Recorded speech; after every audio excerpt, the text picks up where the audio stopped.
It began as a whisper inside the high-walled corridors of Berlin's Ministry of Economic Affairs, where government officials moved in shadows, their conversations muffled by the weight of something far greater than policy or politics, something that could redefine the entire global energy landscape. The rumor was about a deal, a secret one, with a name that barely made it past the lips of those in the know: Maxwell Dynamics. Few had heard of it, fewer still understood what it truly possessed, and none dared to speak of it in public. What Maxwell had created wasn't just another step forward in electric vehicle technology. It was, as one insider put it, the end of the battery as we know it. The company's revolutionary self-powered electric vehicle system, an integrated energy loop that could recharge itself indefinitely, wasn't science fiction anymore. It was real, it was functioning, and it was about to change everything from transportation to geopolitics. Germany, long hailed as the engineering heart of Europe, knew exactly what was at stake. For decades, it had built its automotive empire on precision, innovation, and reliability, but in the global race toward sustainability, the nation had begun to lag behind tech-driven giants from Silicon Valley and aggressive newcomers from China. The electric revolution had been both a promise and a threat, and Germany's automotive titans, Volkswagen, BMW, Mercedes-Benz, were desperate for an edge that could reassert their dominance. That's where Maxwell came in, a mysterious startup operating quietly from a nondescript research facility in Zurich, funded through a web of shell companies and discreet investors whose names never appeared in public filings.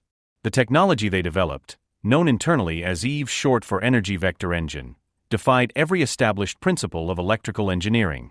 It combined nanomaterial capacitors, quantum-level charge cycling, and a proprietary feedback resonance system that harvested ambient electromagnetic fields, turning the surrounding environment into an infinite source of usable energy. In simple terms, a Maxwell vehicle didn't need to be plugged in. It generated its own power. Permanently. The implications of such technology were staggering. Oil companies would crumble, battery manufacturers would become obsolete, and nations built on fossil fuel economies would face collapse. Germany saw this not just as a chance for innovation, but as an opportunity to reshape global power itself.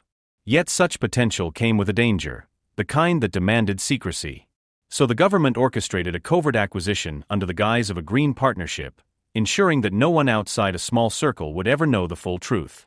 Behind closed doors, German intelligence agencies were tasked with monitoring every piece of information linked to Maxwell, ensuring leaks were contained, and quietly intercepting foreign interest, particularly from the United States and China, both of whom had already sent their own emissaries to make offers. The deal was signed under cover of night at a secluded estate in the Bavarian Alps, attended by a select group of government representatives, corporate executives, and Maxwell's enigmatic founder, Dr. Eli Maxwell, a physicist once blacklisted from academia for theories deemed too unstable for commercial use. The man had spent 15 years in exile, building prototypes in secret, funded by private backers who believed in his vision of a world no longer chained to the grid. His work had once been dismissed as pseudoscience, but when Germany's automotive think tanks witnessed a demonstration of the EVE engine in a controlled test environment, their skepticism vanished instantly.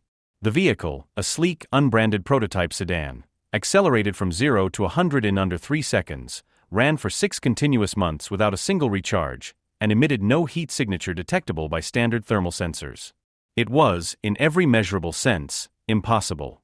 And yet, there it was, humming softly in the test chamber, powered by nothing at all. The German delegation understood the magnitude immediately.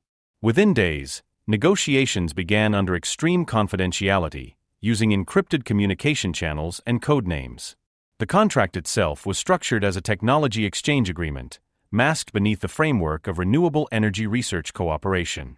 Billions of euros were funneled through discrete funding mechanisms, routed via Swiss intermediaries and Luxembourg holding firms.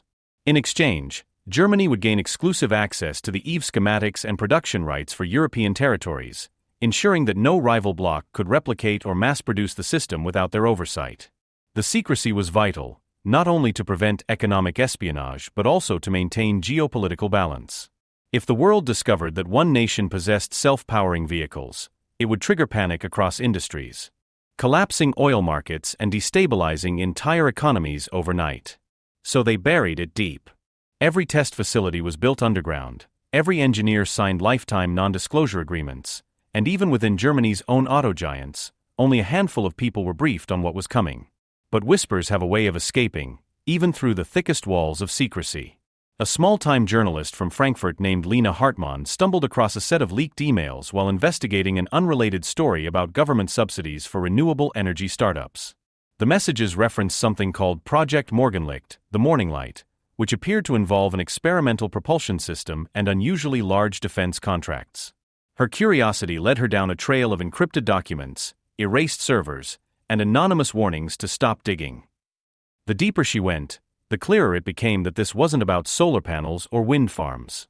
It was about something much bigger, something that could either save or shatter the modern world.